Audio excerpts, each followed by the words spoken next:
თორნიკე რიჟვაძეს პირველ საუნივერსიტეტო კლინიკაში დამატებითი კვლევები ჩაუტარდა. მისი ჯანმრთელობის მდგომარეობა კვლავ სტაბილურად მძიმეა. უახლეს ინფორმაციას მარიამ ქართველიშვილი მოგვაწვდის.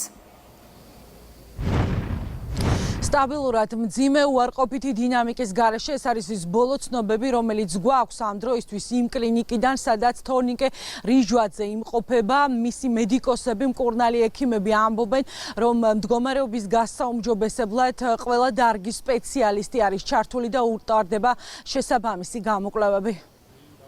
პაციენტის ზოგადი მდგომარეობა ამ ეტაპზე რჩება სტაბილურად მძიმე უარყოფითი დინამიკის გარეშე. უტარდება პროტოკოლით გათვალისწინებული ყველა კვლევა, ყველა დარგის ექიმის სპეციალისტის კონსულტაცია და მისი მდგომარეობა შეესაბამება დაზიანების სიმძიმეს.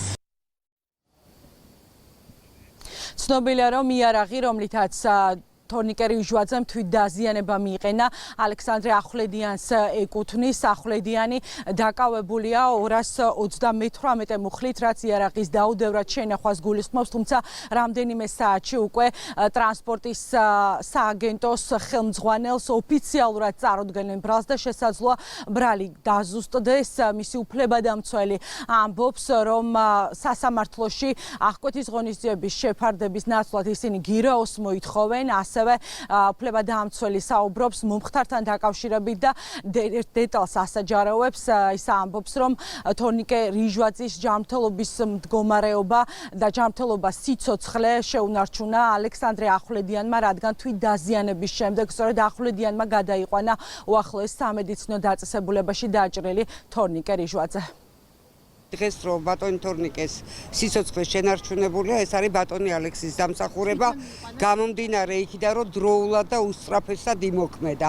სასწრაფოსაც კი არ დაელოდა, თავისივე საკუთარი მანქანით გადაიყვანა, წამები წყვეტდნენ ამ სიტუაციას და ამიტომ არ დაიბნა და დროულად და უშუალო ჩარევით შენარჩუნდა მისი სიცოცხლე. რაც შეეხება ბრალის წარდგენას, დღეს მოხდება სავარაუდოდ დღის მეორე ნახევარში, დაზუსტებული დრო ამ ეტაპამდე არ არის ჩემთვის ცნობილი. ყველა ვარიანტში გირაოს მოვითხოვ. გამოძიება ორი მუხლით არის დაწყებული, 115 და 228 მუხლები.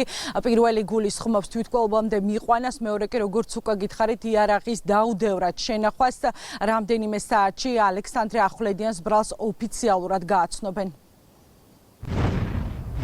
მარიამ ქართველიშვილი საუბრობდა ქრონიკის პირდაპირ ეთერში.